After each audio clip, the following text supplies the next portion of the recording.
Regionig pa ang anak, panibanan ng Espiritu. Amen. Hanap buhay. Kimpong Amerika, king abroad, may nasa ding aliwang matuwadang pilido, makalagyula keng kabiyaya ng pengarida. Itang karelang hanap buhay. Then akong example ne. Ditang kilalata ng artista po, singer. At timoy Anita Baker. Kaya Baker kanita itatangnan eh. Bala mo, Anita Baker. Nalang kapapangan ng Baker? Panadero. Anita Panadero. Laman nita apelido. Kasing kabiyayaan ng tatang na. O ini, Harry Potter. Nino rin Potter? Datang gagawang pasu. Datang taga San Matias. Ne, kunyari mo, Hari, magpapaso. Laman. Kasi ang kabiyayaan ng tata na. Kunyari mo, Tom Sawyer. Ne? Maglagari. Maglagari ang dutong. Mamutot siyang dutong. Itata na. Ito, mamamutot dutong. O, itong pangartista. Jody Fisher. O, itatang na. May nasa. Manasan niya. Malam mo, Jody Manasan. At din pa po, sikat siyang artista ni action star, Will Smith. Ne? Muna sabihin ng Smith, deta pong magpande. Panday. Nangyari mo, Will Panday. Yan po ito. Diba, tatim pa po, itang peka presidente tina po ning Apple. Ngayon yung labyo na Tim Cook. Kaya po kanita magluto niya po, kusinera, kusinero. Magluto niya po. Kaya ba't po, kanita siguro kilala yung retang sikat na singer, may kapatad, Karen, ang po Richard, Carpintero. Carpintero la rin, tatang na siguro.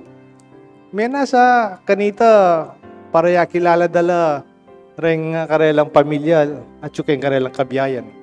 At ilang pangausan na shoemaker, gagawa ng sapatos, and so on. Kapatid, Jesus kaya, anak yang kalpintero, naman po pika rin ini.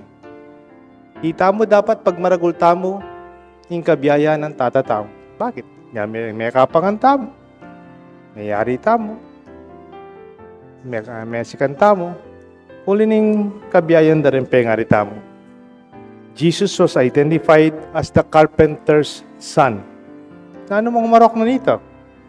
Pero peniwalan, uling anak niyang kalpintero. Jesus portrayed as carpenter's son, the Greek word of son of a builder, son of a craftsman. He himself was known to be the carpenter. Jesus mismo nga usanda, Jesus sa karpintero. Both Jesus and Joseph thus are connected in their craft. Nung mi pasyal na ko po kita King Clark, King Chapel 2 ausanda, etane po ausan Chapel 2 ngayon pang Amerikano niya mo po itang pang military. Chapel 1, Chapel 2. Ingaus tamo po kitang chapel ngayon ka rin, St. Joseph the Worker Chapel. Pero nung awin mo po, kumpleto yung St. Joseph the Worker, nung ala yung anak na. Nung pansinan niya po itang imahin ka rin, San Jose, bilang kalpintero, maglagari yun. Pero, kaya kairap na, Jesus, abening magobra, kabalalagriyan ng San Jose tandutong, Jesus, tatal nanay tandutong lalagarian ng tatana. Ano po kasanting kita po talawin may mas malapit, kaya talalam, lawin may itang pupututan ng dutong, bala mo kurusya naman po. Pero yung masanting kanidi kabang magobray tatana, lalo na yung anak ng Jesus. At Jesus kabang magobray tatang na, lalawin maranay tatana. Ngayon po ating usong grupo king Amerika, ingaus the FIRE, F-I-R-E, movement siya po yun Wala ito, susubaybayan kayo, babasan ko rin karelang articles. Ang pumakramdam ko po karelang podcast. Itang FIRE, Kaya po ita acronym. Yung sabihin, FI, Financial Independence. Itang RE, Retire Early. Bala mo yung gagawan da rin kabang magobra, panyamalad na magobra, panyamalad ng tumipon, panyamalad ng makatipid, panyamalad ng maka-invest, baka nita makapag-retire lang maranon. Yan mo, kaya pag-root ka, 45 la pa, mag-retire na. O kaya 40 la pa, mag-retire na lang. Mantala, kung danitang obrada. Kasi financial independence sana, hanggang ngayon nakamag-obra, at tinakang passive income, tinakang investments, nakamag-obra. Dali po, nakasakit tukyan Walindakal ka rin tutuki kanini, ang pansinanda, magbalik at magbalik lamo ring makipag-obra o mag-obra. Pantunanan ng kaladuan ng tao, yung maging niyang productive. Makapag-obraya pa rin at makasaw. Papalyarin nga na nakalupa ng makipag-obra dating empleyado, pero itang kasuyuan, obra, tuloy-tuloy. O tayo po subukan, magbakasyon ka alumbulan. Kira-kira ka kayong beach ng Boracay. O kaya pula-pulay ka kaya taking masanting lugar na ng Baguio. Kaya mamasyal ka kayong Hong Kong, bisa ka. Luwawe ka rin, sumawa ka rin magpasyal. Sumawa ka rin magbakasyon. Sumawa ka nga lang gagawa. Bakit? Pantunanin kaya katang pilubluban. Kaya katang kaladua, mag-obra tamo at bisa tatali. Hanggang masikan tamo. Your work serves as your contribution and participation in making this world a better place and for everyone. Kaya po dapat marine kikikatang pamag-obra. Kaya dapat marine kikikatang pipapagalan. Mabigat ang buhay. Totoo naman. Ngayon sasabing, Pader, mabigat ang buhay. Mabayat po yung biye, Pader. Totoo naman. Lawen-lawen mo la rin tao. Nya pala mabayat yung biye karela. Uling mag-obra lang. Mabayat imbiye, Pader.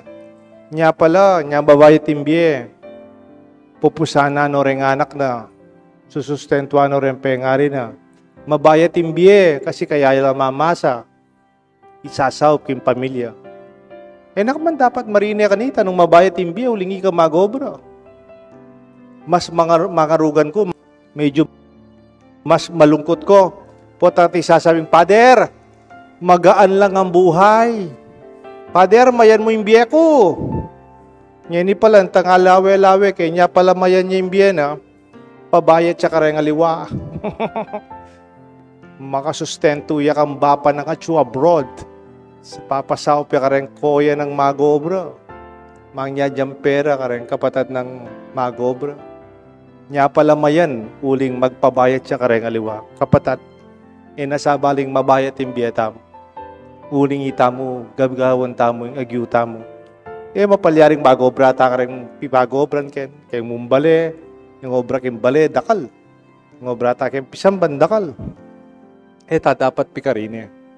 In Diyos, tiro na katang mag-obra ka rin gamatam. In paniwalan, in kaya katang panibatan, in kaya katang karangalan. It's better he might be a burden to others. Kanya ni wari, kareng Spanish, kareng Kastila, ingaws da, trabaho. Kaya obra, maestra, obra. O kaya kareng Amerikano, career, profession, job. Nadane po. Pero kareng Pilipino, kasanting aus da kayong obra o trabaho. Trabaho, kaya po ita, Spanish eh. Bali po na yung aus tamong Pilipino, kayong obra. Hanap, pera, hanap, buhay. Anyanin kayo, burido rin Pilipino rin Amerikano magpag-obra. Magpag-obra kayong pera. Itang agad ng alas 5, mawala na la. O kaya itang sinobrang bagya, mag-complain la. Ali, hanap buhay. Kenda ka kiting kabiyayan da. Impamakiabeda, kembye. Pinoy's term for work is hanap buhay. Hindi hanap pera. There are times as you please everyone, you forget that you are called to be. Yung obrata mo. Work is not a punishment. Yan tamino ng panahon, yada ng poyeba. Ano kaswelo, at sula kayong paraiso. Ela magobra. Mi kasalala. naning maging parusa da. From now on, you'll be working and sweat with your own brow. Mipawas kayo, magobra kayo. O iting kaparusan, kang Adan at Eva, uling sinunod kitang panabili ng Diyos ikpa. Dapat, niyan tamibay siya anak ng Diyos ikpa, may bura, ita kasalanan ng Adan at Eva. Na paruseng pamagobra. Ngunit panibatan ng grasya. Jesus in the New Testament was born to be a son of a worker, Joseph the worker. Our work is not punishment. Tandaan ng tapo yung obra, parusa. Our work is our source of salvation. Yung obra tamo yung panibatan ng kaligtasan. Yung obra tamo yung panibasan ng kakatamong bendisyon. Our work is a source of blessing. Len mo man po, yung obra, parusa. Panibatan ng kaligtasan. Len nyo po rin anak yun. Nung ako po may obra, palagay mo, miligtas na kayong danop. O nung ka may obra, palagay mo, miligtas na kayong kamangmangano, may kapag-aral. Nung ka may obra, palagay mo, miligtas na kayong karelang kinabukasan, kareng masakit. Ulining kaya katang obra, magdalang kaligtasan. We are saved from hunger, from ignorance, from disease, from nakedness, from homelessness, because someone works. Yung pong Florida po, ang muli ko Florida, yung harap ng pisamban mi, atin lang imahin na ng Holy Family. Anak ko po kaburi kitang imahin mi kita king Florida, kaya pong harap na ng pisamban, imahin na po ng Holy Family. Kaya po itang mga Diyay Maria, o kaya San Jose, at inyang tukod, kapat makalawe abanwa, kaya pati Jesus makalawe abanwa mga ding makanyan. Aliyaman po mga nititang imis na nitang Holy Family, kaya kaya kami. Nung mamasyal ko po Florida, nga man ako, kaya taking San Jose Kabalenan. At wala kasi rin parokyang San Jose ka rin Itang San Jose, malapit ba sa airbase, yung mas matong San Jose ita. Diba linipat, depo ka nung kayong Kabalenan ngayon Nalagyo na naman ita, San Jose talaga pag-obra kaya kaming parokya. Bali po, itang imahin ka rin. Maria, man po mga di, Manuel siya. Manuel siyang malan. Siguro itang may gisi ng malan mo Jose, kaya Jesus. Kaya ba't Jose, man mga di, man makasiklod, man magdalang tukod. Maglagari ya. Akit mo rin kayang itsura, kapagal ka ba, denggaman na, pangaragulawiyat. Kaya ba't Jesus, bilang anak ng Diyos, man po makatas mga ding makanyan. Susopa ni tatang na dadala ni tandutong. Ang tinamo po, siguro po tantumaya, itandutong ay tayang pusana na naman para kikatang kaligtasan. Kapatid, ituruyo po rin anak yung magobra. Di nga po yung papagobra nyo la po. Ila po sa sanang Manalbe TV. O mamyalong mo ka rin cellphone kabang ikayo, ikaw manuas pinggan, ikaw maglinis. Isana yula po, pag maragulda makapag-obrala. Na ila mo mamasa ka rin aliwa, o mamasa kang tataraw kang mada, datang panahon, nabiyasal sanang masa, king sariling pipagalanda. O ito, ing panibatan ng kikatang karangalan. This is the source of our identity, and our source of identity. Yung austa po kanyan, hanap buhay. Yung kikatang pagkabiye. Po parusa, doon magrasya. Kilagyo ni Pampuning anak, puning banal Espiritu. Amen. Kapatad, adwan tangi ni kingig pa, kapamilatan ni Jesu Kristo ang kikatang ginu, at talapangabos,